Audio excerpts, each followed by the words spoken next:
YouTube was and is still a revolutionary tool in our time. You can upload almost any video you wish, from recorded walkthroughs of video games, food recipes, memes, to news outlets and commentary, often political. While I can't say when it happened exactly, long ago, commentary videos began to acquire importance, encouraging debate from individuals and for all kinds of users.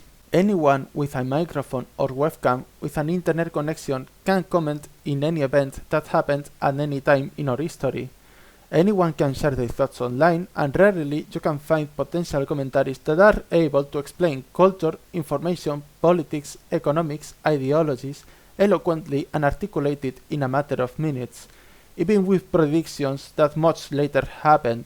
I'm talking about one of these videos today. While I've done a few videos in my channel about gaming, I mention frequently a video made by a user named Raging Golden Eagle, which is also my favorite YouTube video of all time, and it's titled "There is no compromise in the culture war."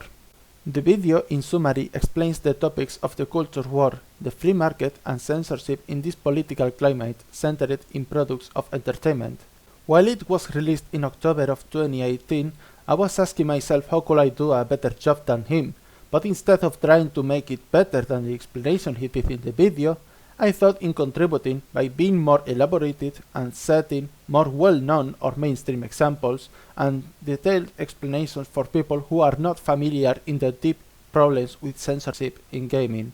That and adding my personal experiences. A culture war is a conflict between various sets of cultural values, beliefs, and practices, and while there are discussions in the public discourse, this can be categorized within the terms of the culture war, such as sexuality, education, life issues, and more. Conservatives versus liberals, gun ownership versus gun control, abortion versus reproductive rights, free speech versus censorship, globalism versus nationalism, red states versus blue states, the separation of the church and the state. Everyone has a worldview, and when a group has a shared worldview, it becomes a faction. And when two factions of different ideas encounter each other and engage in a discussion, that discussion becomes a clash of ideas, like a battle between two factions, to use an analogy, which is why the culture war concept was coined that way. Coming back to the video, a bit of history here. Raging made the video as a response to another video made by another user, Top Hats and Champagne. Actually, it happened this way to summarize it. First, Hats makes a video called "The Culture War in Gaming. Can we stop it or are we doomed?" Then, Raging makes a response to that video called "There is no compromise in the culture war." Lastly, Hats makes a response video to Raging's video. I don't remember its name, but basically, Hats admits that he himself was wrong and Raging was right, thus concluding the discourse. Unfortunately, the two videos Hats made are unavailable because YouTube banned him without any reasons given. So the only material for commentary available I've got is Raging's video, and I can find the other videos on his BitChute channel. Basically, Raging focuses in depth on two major points that Hats made in his own video, nothing else than that. One thing I should add before commenting this video: I'm gonna be speaking from the experience of gaming, but what's been discussed in this video can easily be applied to any kind of form of entertainment, such as anime, table games, movies, meaning that if something happened in the gaming industry, it can happen in any other community that have goals that serve nothing more as entertainment for people. So, what does Raging have to say on the culture war between anti-censorship and pro-censorship in the entertainment industry, and who will win? But the thing is, I already know the end result from personal experience, so I'm not so much going to be debunking what he said, more like adding to it and pointing out how it will ultimately end up. It'll actually end up very well for our side, just not in the way that you guys might think, as long as we still have at least some semblance of a free market and or the tools to circumvent any censorship or bans that might crop up. First, Raging argues that because he himself already experienced with a situation related to the outcomes of the culture war and witnessed companies that went out to do things related to, for example, political correctness, censoring opinions, dismissing meritocracy, or firing competent people over a tweet they made 10 years ago, gains some validity on his claim. Companies, organizations, and even governments that embrace anti-freedom values tend to go down or at least present flaws against the system they created. For example, when Google began to show evidence that more employees prefer to help anyone else but the USA military, and it became more evident that they prefer to work with the Chinese government with the help of the Project Dragonfly, many customers began to distrust Google. And the fact that people are learning to use VPNs to avoid China's surveillance is another proof that its tyrannical government isn't so perfect after all, at least for now. That includes the European Union with the controversial Articles 11 and 13. You will see how Regine mentions the free market more often, but we will focus on that in the next minutes. The same goes for the tools to bypass any censorship process.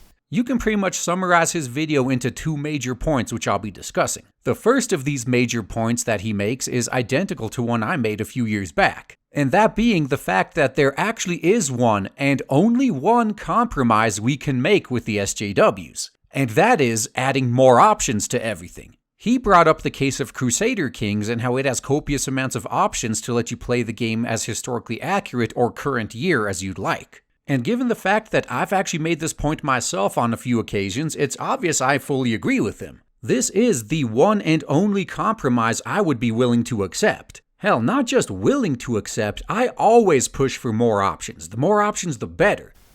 Regine, using Hat's point, argues that if we include more options to everything in games, we'll be able to please SJWs, the pro-political correctness side, with many options to customize their experience without having to capitulate to any kind of demands that may lead to negative outcomes. Customization in gaming was, is, and will always be a welcome option.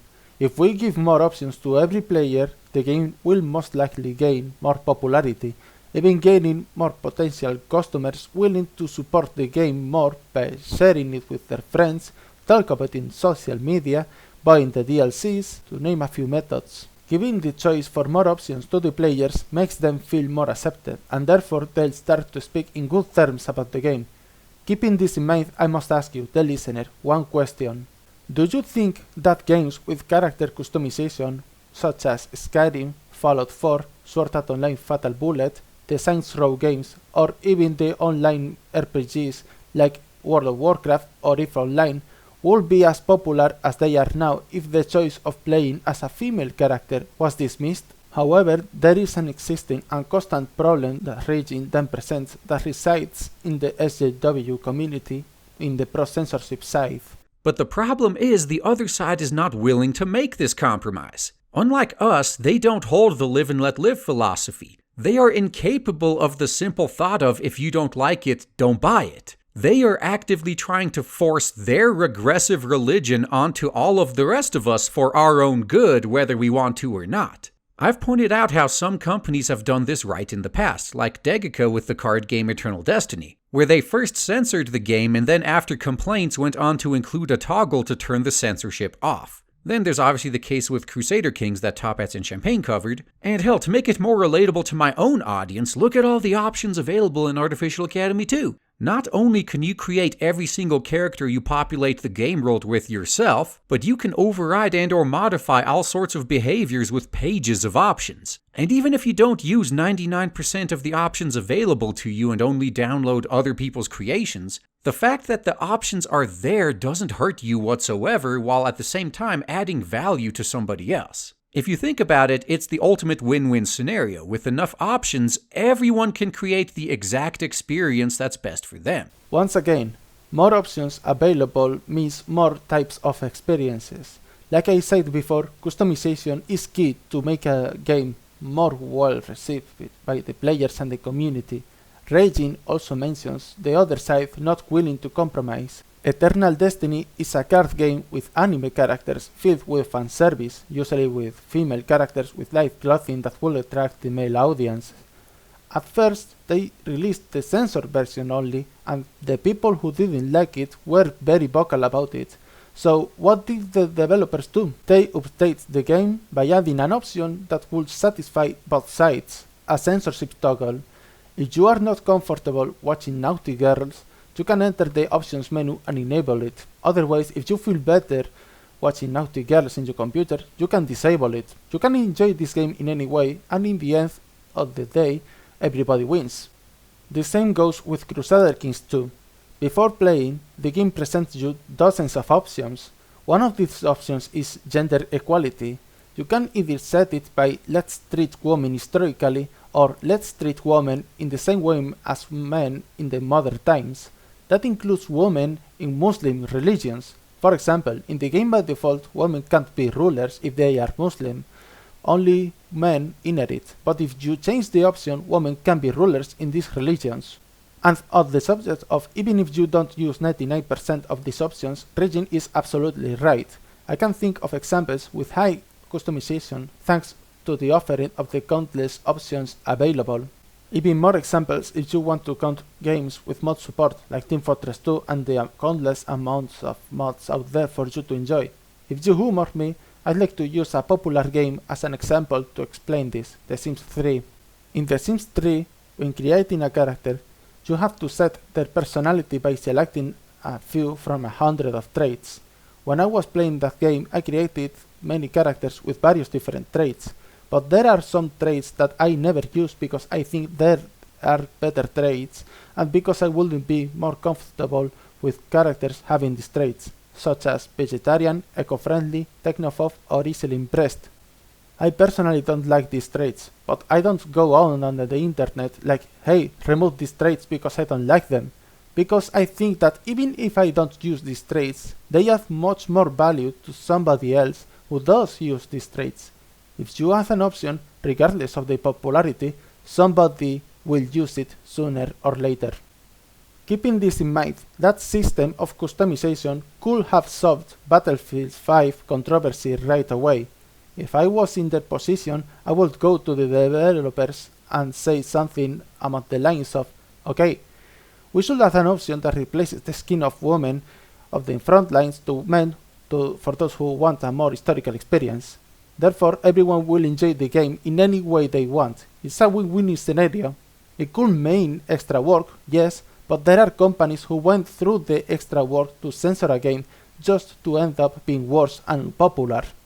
That's why I think adding more options to everything in exchange with extra work is a good deal for people who want to enjoy different experiences. It may be a risk, but it's a better risk than the risk of removing an option with extra work. But this point of view is not appealing for the pro-censorship side, as Regin next points out.